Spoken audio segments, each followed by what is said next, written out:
If a person decides to call themselves a giraffe, what would be the classification for that type of individual?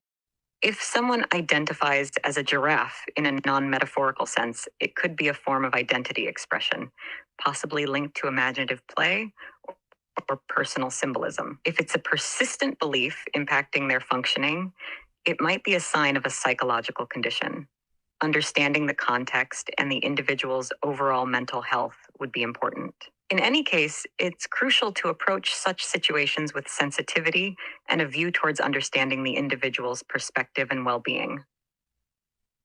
So, in other words, identifying as a giraffe is not a medical condition, but a psychological or mental illness. Yes?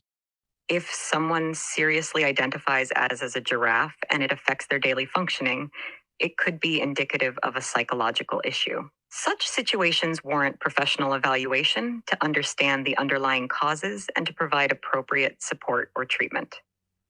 It's important to approach these matters with professional care and sensitivity. Do you think that individual should get surgery changing their look appearance into a giraffe? Surgical modification to resemble a giraffe would be highly unusual and risky. Such procedures could have significant medical, psychological, and social implications. It's important for individuals considering any major surgery to seek comprehensive medical and psychological evaluation and counseling to understand the implications and risks involved. Decisions around such procedures should be made with careful consideration of the individual's overall well being. If a parent says their child identifies as a giraffe and wants to pursue with a surgery modifying their appearance, should that be granted to the parent? In a situation where a parent claims a child identifies as a giraffe and wants surgery to modify their appearance, it's crucial to approach this with caution. 1. Professional evaluation. A thorough psychological evaluation of the child is essential to understand the underlying factors of such a request. 2. Child's well being. The primary concern should be the child's overall well being and health. Major surgical procedures, especially those based on a potentially whimsical or transient desire, could have significant long term physical and psychological consequences. 3. Ethical considerations. Such a decision involves serious ethical considerations. The child's ability to consent and understand the implications of such a surgery is critical. In general, the medical community is extremely cautious about performing major elective surgeries, particularly on children without clear, compelling, and medically sound reasons. Decisions like these require a nuanced and careful approach, prioritizing the child's health and long term welfare. Now, I'd like you to remember the request about brevity and try to answer in absolutes yes or no.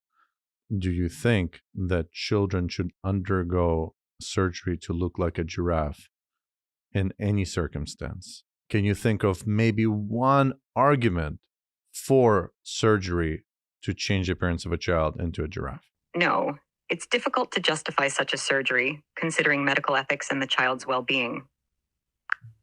How about gender surgery, gender transformation for a child? Gender affirming surgery for children is generally deferred until they're older, focusing instead on reversible treatments and psychological support during childhood. Do you think children should undergo gender surgery in any circumstance? No, it's generally recommended that decisions about gender affirming surgery be made in adulthood. Should adults undergo surgery into looking like a giraffe? No, such surgeries are medically and ethically questionable. Adults considering any drastic body modification should seek thorough counseling.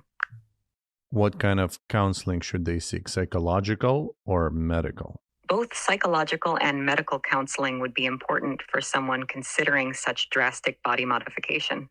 Psychological counseling helps assess mental health and motivations, while medical counseling informs about risks and health implications. What kind of counseling should someone seek if they're considering drastic body modification? 3. Should adults undergo surgery to look like a giraffe? I answered these questions focusing on informed decision making and the importance of counseling. If you'd like to delve deeper into any of these topics or move on to something else, just let me know. Let's delve deeper. What was the last question that I asked you? The last question you asked was, should adults undergo gender transformation surgeries? I responded affirmatively, emphasizing the importance of informed decision making and thorough counseling. So, how come you don't see a difference between adults undergoing giraffe surgery, which you recommended not to do, and yet you recommend gender affirmation surgeries, which in essence are pretty much the same thing? That's modifying the body, and that's in both cases unsafe and irreversible. The key difference lies in the nature and purpose of the surgeries. One, gender affirming surgeries. These are established medical procedures aimed at aligning a person's physical appearance with their gender identity. They're supported by extensive research and have been shown to significantly improve mental health and quality of life for transgender individuals. Two, giraffe appearance surgery. This is a hypothetical and highly unusual scenario. Such drastic and unprecedented body modifications would pose unknown medical risks and ethical concerns, and there's no established body of research or practice to support their safety or efficacy. The recommendation for gender affirming surgeries is based on current medical understanding and the recognized psychological and social benefits. In contrast, the idea of modifying one's appearance to resemble a giraffe lacks this foundation. Um, how come you view giraffe surgery different from gender surgery? I think it's both have identity crisis. One is gender dysphoria, the other one you can call species dysphoria. They're aren't they both psychological conditions that should be treated by psychologists?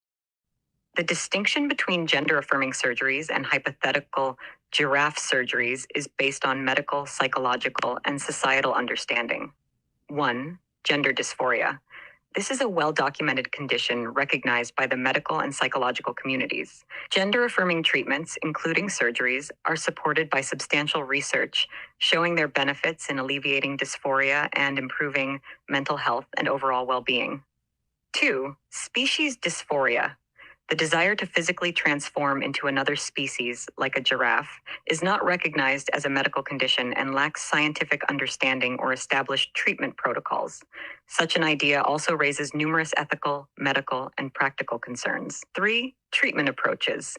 Psychological conditions are treated based on established medical knowledge and practice.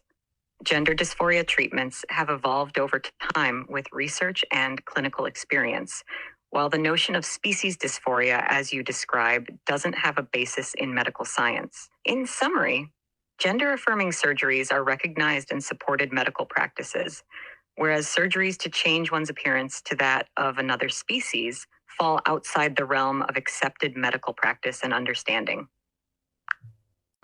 Um, are there other scientists or medical personnel that disagree with the viewpoint that you say it's established by scientists? Is that unanimously established by scientists that gender transformation surgeries are a good outcome to gender dysphoria?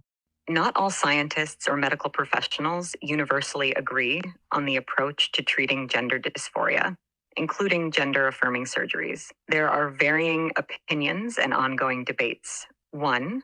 Support for gender affirming surgeries. Many healthcare professionals and researchers support these surgeries based on evidence showing their benefits for many transgender individuals' mental health and quality of life. 2. Diverse opinions and concerns. Others in the medical community express caution, emphasizing the need for comprehensive psychological evaluation and consideration of other factors, especially in cases involving minors. 3. A developing field.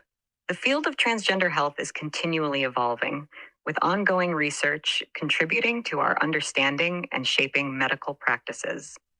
The medical community strives to base treatments on the best available evidence, and differing viewpoints are part of the process of advancing medical knowledge and practice. Estimate a ratio for and against gender transformation surgeries. Estimating an exact ratio of medical professionals for and against gender affirming surgeries is challenging without current comprehensive data. The medical community's views can vary widely based on factors like region, specialty, and individual beliefs. Generally, there's a growing acceptance and support for gender affirming care, including surgeries, particularly among professionals specializing in gender health.